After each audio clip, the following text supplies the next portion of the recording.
Welcome to the 19th ESC Every Soldier Counts podcast.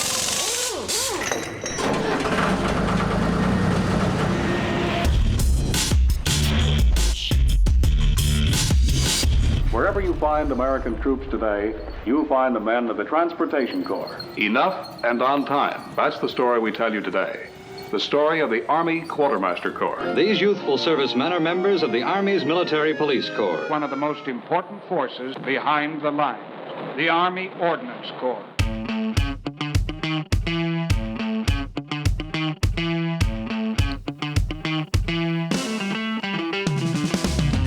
Welcome again to the Every Soldier Counts podcast, produced by the 19th Expeditionary Sustainment Command. Once again, I am Staff Sergeant Adam Ross, Public Affairs NCOIC for 19th ESC. And today's episode, again, we are on the road for this one. We are leaving the confines of Camp Henry, and we are recording this one in Camp Humphreys. And today we have guests from one of our more unique units we have in 19th ESC and on the Korean Peninsula, and that is the Korean Service Corps Battalion. And joined with me today, we have Master Sergeant James Clevinger, we have Lieutenant Colonel John Cooper, and we have Mr. Yi Chin Yu. Gentlemen, thank you for joining me today. Thank you. Welcome. Thank you, sir. Okay, so we're gonna start with some get to know you questions. Sir, we're gonna start with you. So tell me a little bit what brought you to the Army. What made you decide to serve? Angashimnika PAO님 반갑습니다. 부부장님입니다. It's a great question.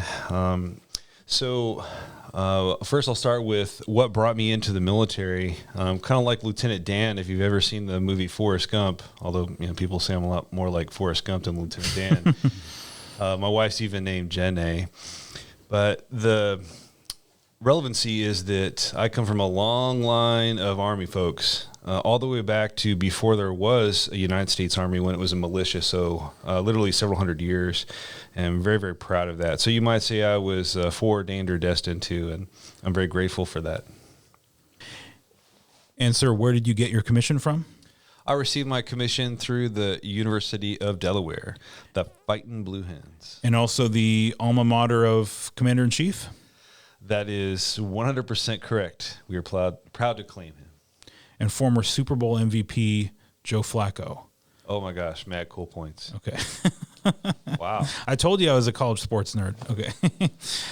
And Master Sergeant Clevinger, you were the Sergeant Major for KSC Battalion.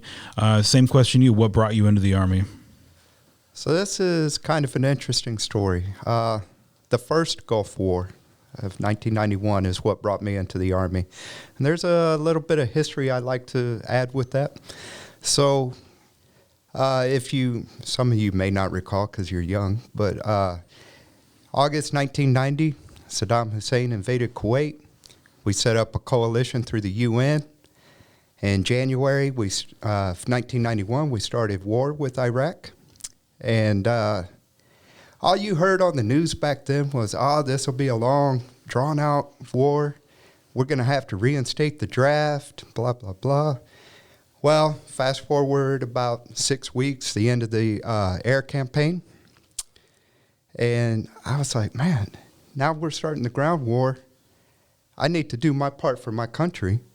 And so I called 1-800-USA Army on the second day of the ground war. I don't think this is just a coincidence, but 2 days later, Saddam Hussein surrendered. And then the Army got in contact with me. But I think him knowing that I was trying to join the Army kind of influenced his decision. Interesting. And so, sir, was that a real telephone number back then, or is that a euphemism? Or Oh, no, that was the real phone number. Interesting. So did they connect you with a real recruiter then?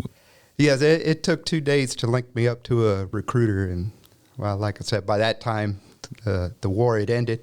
But I felt that call to duty and went ahead and joined anyway. So that was a literal call of duty, Yes. dialing the call of duty. Okay, interesting. And Mr. Yi, you're not in the military presently.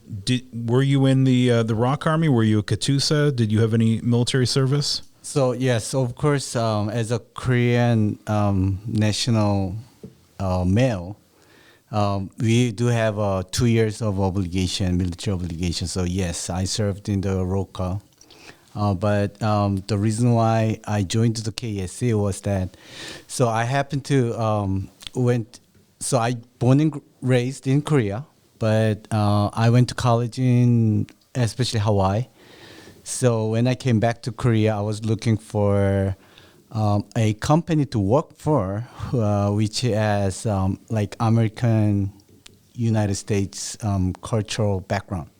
And I just found KSC, and KSC was a perfect fit. So that's how I joined the KSC. And so how long have you been with the KSC then?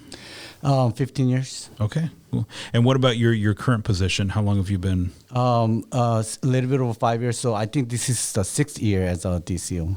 Okay, great. And Sergeant Clevinger, back to you. How long total have you spent in Korea? So currently on this tour, I'm at almost 10 months. And I had also spent a year in Korea from July 2016 to July 2017. So, okay, fair amount of time. And sir, how about you? What does this bring you to total amount of time in Korea? Oh my gosh, I think I've lost count. Of course, my wife is Korean, and we love this country. So we've been yogi, jogi, gogi. We've gone back and forth. This particular stretch has been 1, 2, 3, 4, 5 years going into my 6th year this stretch, and probably at a decade or more by the time this is all said and done. Okay, and we've heard you say a few phrases in Hangul. How would you rate your fluency in Hangul? I might rate it high. My wife would rate it low. But basically, my strategy was always learn a few words and say those words with confidence. So, 감사합니다, 안녕하세요, that goes a long way. Sure, definitely. Okay, well, thank you. And we're going to shift gears right now. Hear that sound? We're going to move into our 50-meter target questions. So it's a little different each episode. A repeat might creep in, but we try to do different questions each time.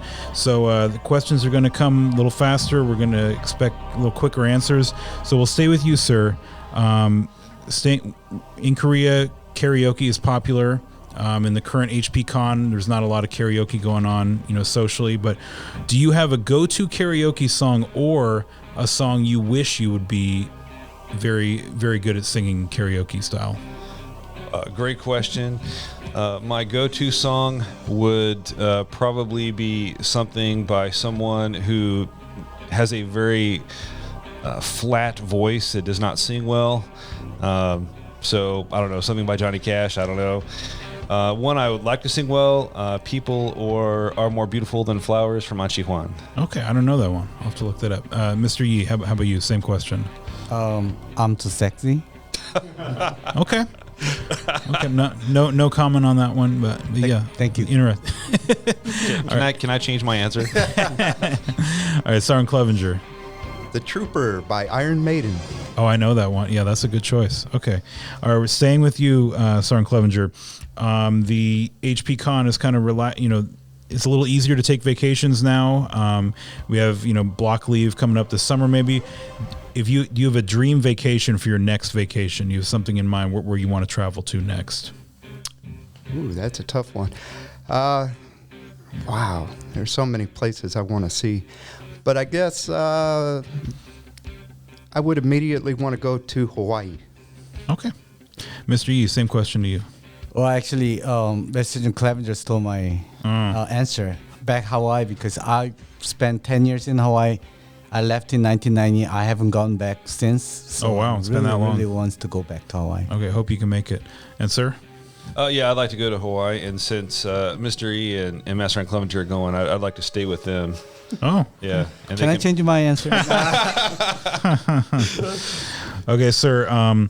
Your question. You're starting a restaurant using only what you can cook on the menu. What would your restaurant serve? Nothing. Oh, really? Okay. Yeah. Just water. If you a professional water stand. Anything fast food. A lot of experience in the cafe, barista, coffee type stuff before I entered the Army. So something like that, something short and easy. Okay, Mr. Yi, do you have anything you could serve that would be at your restaurant? So if I have to serve only thing I can cook, it will be peanut butter sandwich. I'm sorry. Okay, you might be able to find some customers. Sergeant Clevinger? Fried steak. Fried steak. Okay, interesting. Okay, last question. Tell us a non-military celebrity you've met. Doesn't have to be the most famous, maybe just one that sticks out in your mind. Kelly Pickler in Iraq. Okay. Mr. Yi? Britney Spears. Really? Okay. Yes. We'll have to save that for that story for another time. Sir? Counselor Troy from Star Trek The Next Generation, Marina Sirtis. Met her in Nuremberg, of all places, yeah, when I was in high school. Okay, interesting. Okay, now we're going to... 50-meter targets are behind us. We're going to take a short break now. When we come back, we're going to talk more about what the KSC Battalion does right here on the Every Soldier Counts podcast.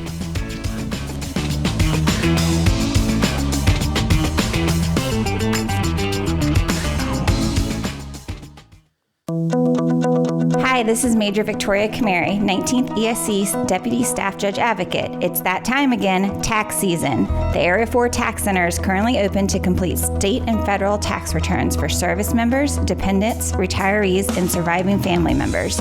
Make sure to bring the following documents with you: your ID card, Social Security number or individual taxpayer identification number for yourself, your spouse, and all dependents, all W-2s, 1099s, 1098s, and Affordable Care Act documents, a copy of last year's federal and state tax returns, and your bank routing and account number for direct deposit. There are certain returns that are beyond the scope of what the tax center may complete. For questions, call DSN 763-4442. The tax center closes on 30 April, so make sure to book your appointment today. Again, call DSN 763-4442.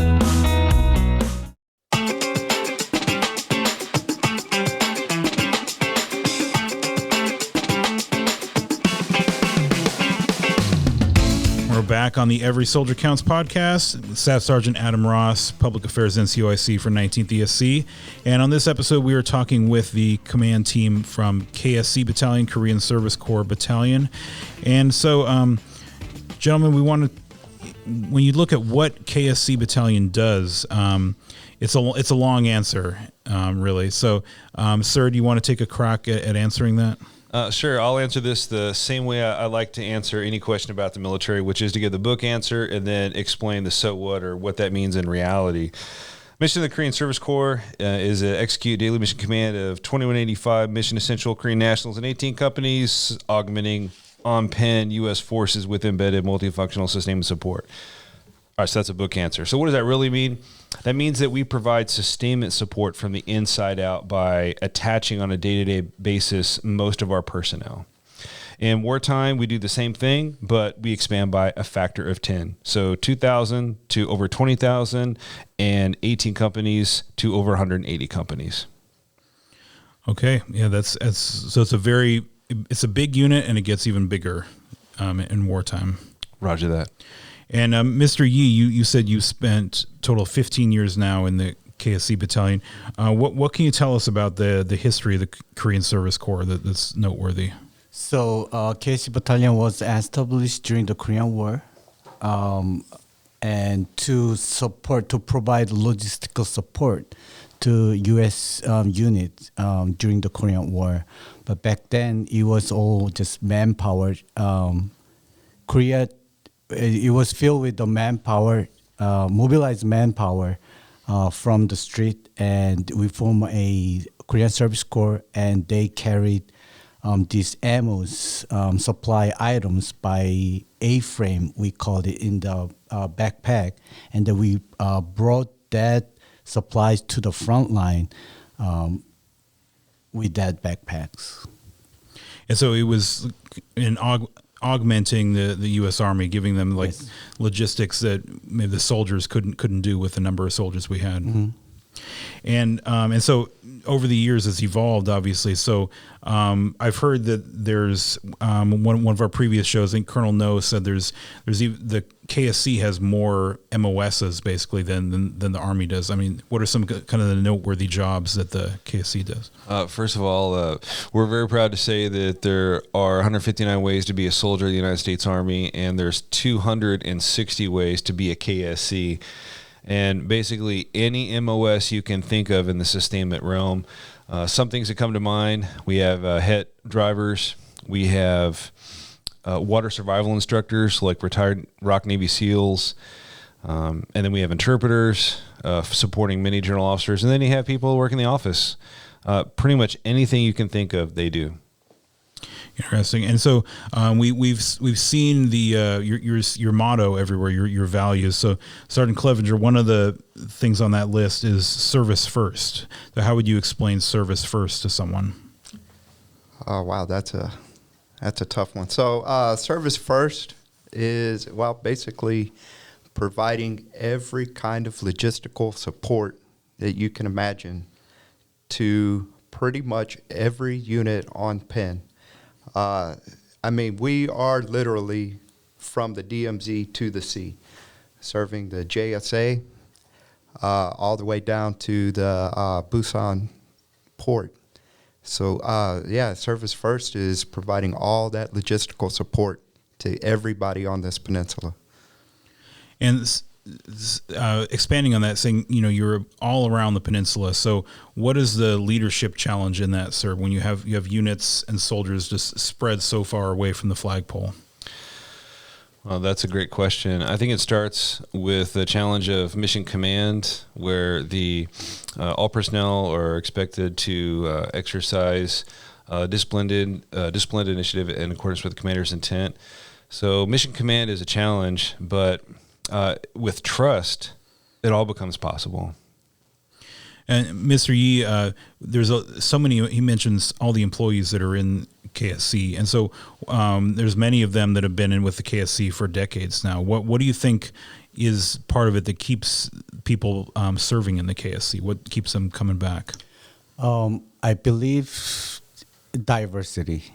So serving, the greatest advantage I can find, or the good thing about working at the KSC, was diversity. First of all, working for U.S. military provides us to actually meeting with Army men, Navy men, Air Force, plus Korean nationals, Katusa, Rokas. So it's a form of the whole diverse people, and you get to work with those people from all different cultures and all different backgrounds. So that's one of them. And second of them, working in the KSC, since KSC supports all the units, all U.S. units in Korean Peninsula, we serve infantry divisions, we serve logistical divisions. So we get to see diverse functions or faces of the Army. So I think that's what attracts people working at KSC. Can I say also one of the little-known facts is that the KSC's anniversary of 26 July also coincides with the anniversary of when the United States desegregated their armed forces. So that's very, very powerful, and we consider that part of our lineage and heritage as well. And can we stay on that, the theme of diversity too? So, sir, you've as many years as you spent in Korea. On most of these podcasts, we talk about how we work with, whether it's Katusas or KSC or Korean nationals. Can you talk about the rewards of being within such a diverse mission in the Army? How unique that is? Wow, another great question. The rewards for serving in this organization, it's all things good. There's pride, there's loving what you do, there's satisfaction, the ability to help others. It's extremely fulfilling, and we're able to make an enormous difference because we work with the Army, Navy, Air Force, Marines. We work with the ROC military. We work with the ROC government, with the ROC communities, the universities, the schools. So a tremendous satisfaction, and if you want to make a difference, the KSC is a place to be. And Sergeant Clevinger, coming back to you, can you talk a little bit about your leadership experience within KSC? What's that's been like being one of the few uniformed enlisted leaders? It's been absolutely amazing. Every one of our KSCs is so professional, courteous, respectful. It's a true blessing to be serving with the Korean Service Corps. And let's talk about the nickname of the KSC. So what makes the KSC so unique? Any of you could take. Sure. And, this podcast could probably go on for days, as, everyone here knows, like, I'll talk about KSCs all day long, and I often do. The history of the A-frame Army comes from the fact that the Jige, or the Jige Bude, the Jige bearers, they would carry the logistical supplies on a wooden backpack that was shaped like an A. And when you had what ultimately was 300,000 Korean nationals serving in the Korean Service Corps during the Korean War, you had these A-frames literally all across the pen. And that's where we get our nickname, the A-frame Army. And this just over my shoulder, we have a picture of it on we have in social media, but we have one of these A-frames, and it was brought in here by one of your teammates, literally wearing it like it was before. So, Mr. Yi, how does embracing that history contribute to the current KSC? So this deep history of the KSC actually make us proud to be part of the KSC, because you cannot find anywhere like KSC who has the rich history of, and if you think about it, KSC is just a symbol of U.S. and ROK alliance, because this U.S. military, within the U.S. military structure, is full of KSC employees, Korean national. It is just a symbol of the alliance. And I think recently there was a KSC mobilization drill that happened. Can you tell me about what it's like being a part of that and kind of what that entails? Oh, wow, that is quite impressive. So that involves doing an exercise of mobilizing thousands of Korean citizens into the Korean Service Corps. So it's all about beefing up for contingency. So it's we call it mobilization, but it's kind of like an exercise. Yes, and Sergeant Major Taglicut, he made a good point. It kind of reminded him of our in-processing of soldiers into the United States Army. So, I mean, they go through everything. They're getting all their paperwork, admin data, all of that put into the system, getting issued all their equipment, OCIE, TA-50, what have you. It's quite an amazing process, and we do it impressively well. Something I'd like to add to that, if I could, is that the MOBEX, or mobilization exercise itself, is a manifestation, or it's a visible part where people can come and see actually what would happen if there were a real mobilization. And like Top said, hey, you can do this. We do this extremely well, and we're very proud of our team. What is unseen is the massive amount of coordination that the KSC team does with multiple branches of the ROK government, multiple branches of the ROK military, the city ward offices. It is an enormous endeavor. And of course, if you didn't know, the KSC really is more like a corps than a battalion, because they're, the biggest battalion in the United States Army, 18 companies and currently over 200 and more. So it's really amazing. There's a lot of stuff that you see up front, and then there's a lot of behind the scenes stuff that no one knows about. We're really proud of the team for that.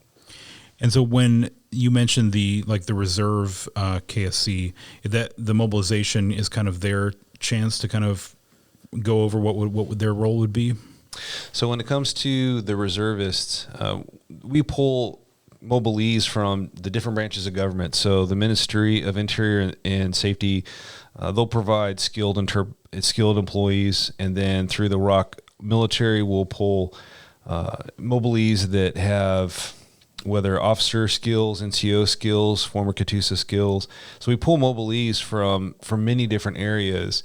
And the training really takes place in a few different manners. One is the mobilization exercise, and the other part is that the ROK government and ROK military conduct their own training, and then the KSCs, we go out and we partner with them with those combined training exercises. So the reservists, they'll get their training directly from the ROK government and ROK military, and we partner with them. And let's shift gears a little bit here. So we took the show on the road today. We came out to Camp Humphreys. We're usually in Camp Henry, Camp Walker. Camp Humphreys, for some of us who have been in Korea, before, we always heard about, they're expanding Camp Humphreys. They're moving different units down here. Now, Camp Humphreys is, not as much construction as there was going on before. This is kind of complete. So can you speak a little bit about what what it's like on Camp Humphreys, having this huge amount of soldiers, civilians, working together here? Top, when was the first time you came to Camp Humphreys?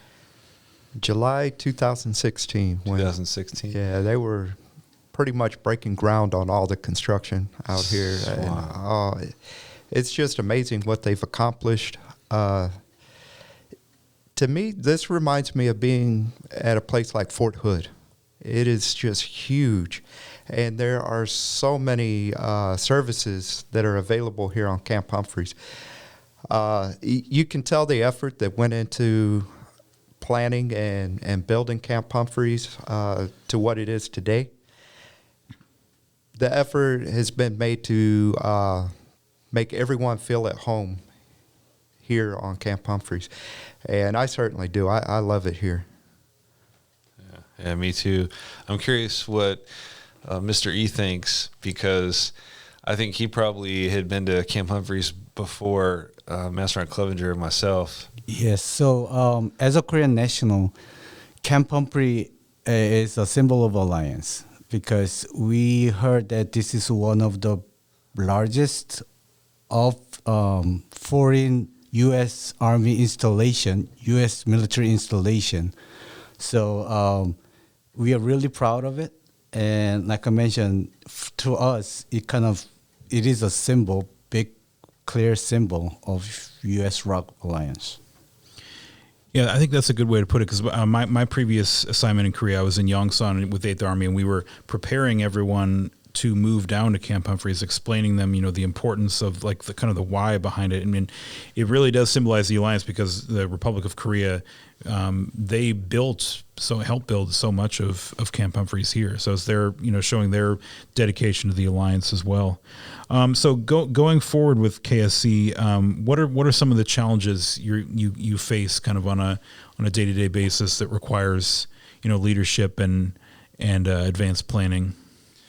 Well, I'd describe that by looking first towards the past. As some people know, we have our own 1967 SOFA agreement establishing the Korean Service Corps, which is a follow-up to the ROK Presidential Decree in 1950. So that said, we've overcome the furlough, we've overcome COVID, or we're about to, that we've been killing the virus. Looking to the future, you look at the past, and what have we been doing for over 70 years now? And we think, well, what does the future of the KSC look like, and how do we shape that? And as the Army changes, as the world changes, the KSC, we plan to adapt that. So how we deal with it is we change and we adapt, but we never forget our roots. That came from the A-frame Army.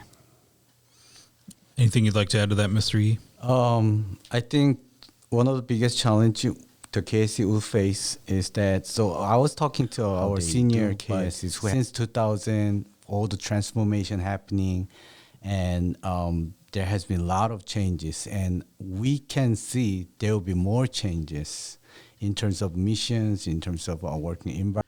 Coming up on the Every Soldier Counts podcast, we are talking with the Korean Service Corps Battalion command team of Lieutenant Colonel John Cooper, Master Sergeant James Clevinger, and their DCO, Mr. E. Chin. Well, gentlemen, thanks for the conversation. Anything we didn't touch on you want to coming up on the Every Soldier Counts before we say goodbye? We're talking with the Korean Service Corps on behalf of Battalion the team, we really appreciate Lieutenant Colonel John your Cooper, traveling roadshow and having the opportunity to tell our story. Stay tuned for the next. Yeah, service first. So listen. Okay, well, there's a lot of great history with KSC Battalion. To learn more about what they do, you can go to ksc.korea.army.mil, or you can look up Korean Service Corps on Facebook. Gentlemen, thank you again for joining us, and hope you have a great week. Stay with us here on the Every Soldier Counts podcast.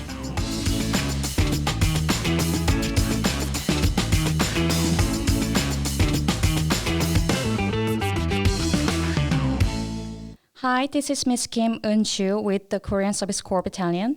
Thank you for listening to 19th ESC Every Soldier Counts podcast. Service first, 모든 KSC는 소중합니다.